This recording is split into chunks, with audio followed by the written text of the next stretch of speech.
Assalamualaikum warahmatullahi wabarakatuh.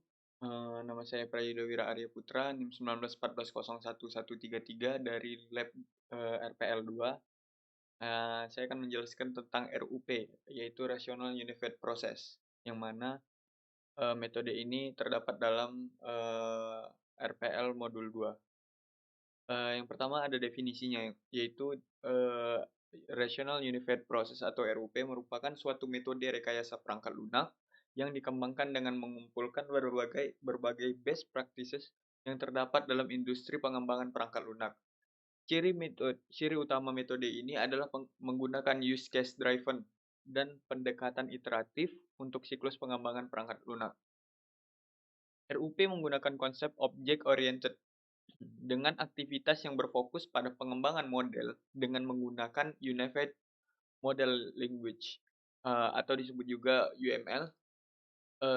Melalui gambar di bawah dapat dilihat bahwa RUP memiliki, yaitu yang pertama ada dimensi pertama digambarkan secara horizontal. Dimensi ini mewakili aspek-aspek dinamis dari pengembangan perangkat lunak. Aspek ini dijabarkan dalam tahapan pengembangan atau fase. Setiap fase akan memiliki suatu major, milestone, yang menandakan akhir dari awal dari fase selanjutnya.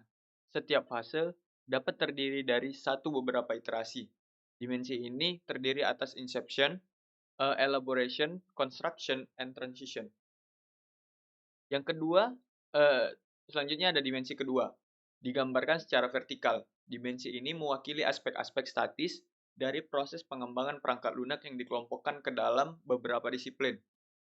Proses pengembangan perangkat lunak yang dijelaskan ke dalam beberapa disiplin terdiri dari 4 elemen penting, yaitu who is doing, what, how, dan when. Dimensi ini terdiri atas business modeling, requirement, analysis and design, implementation, test, deployment, configuration and change management, project management, terus selanjutnya ada environment. Berikut adalah gambar arsitektur dari Rational Unified Process. Pada penggunaan kedua standar tersebut di atas yang berorientasi objek oriented memiliki manfaat, yakni yang pertama ada improve productivity. Standar ini dapat memanfaatkan kembali komponen-komponen yang telah tersedia atau dibuat sehingga dapat meningkatkan produktivitas. Yang kedua ada deliver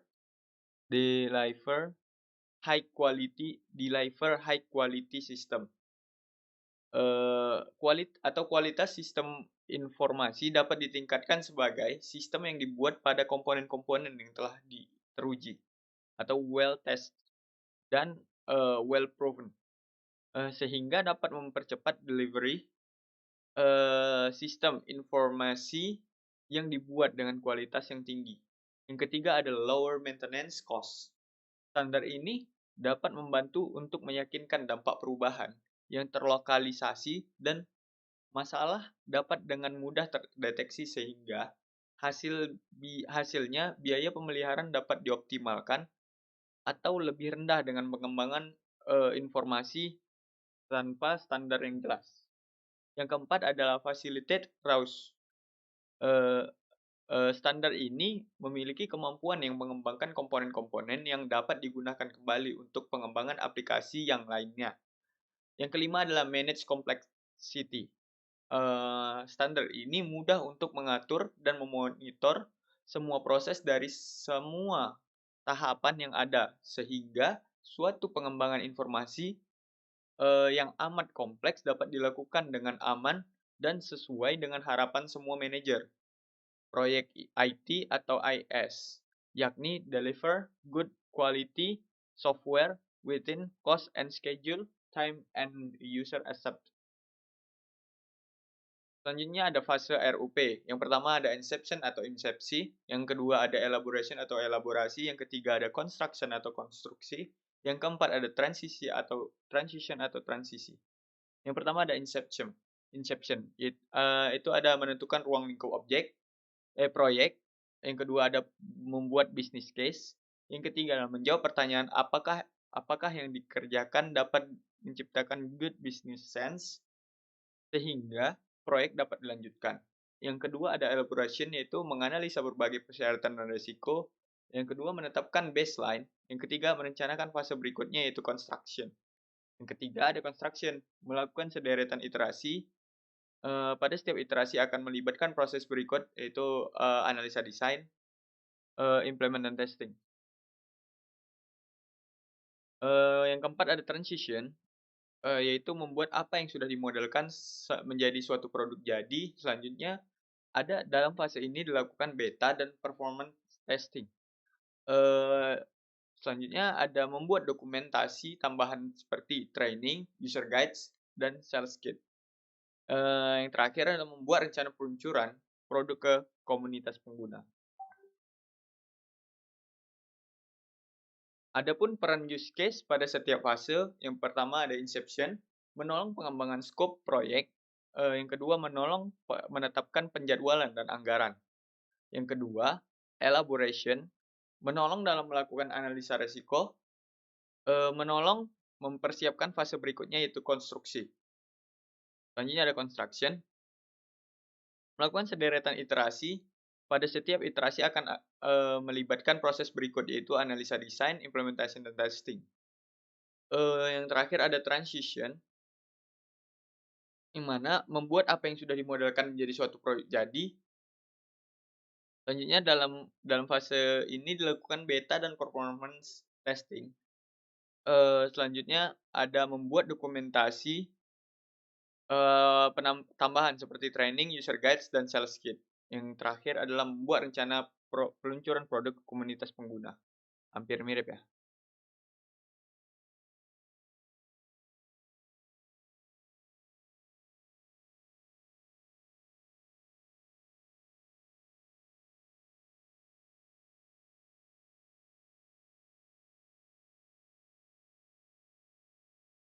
Selanjutnya ada penerapan tahapan metodologi pengembangan perangkat lunak dengan menggunakan RUP atau contoh kasus.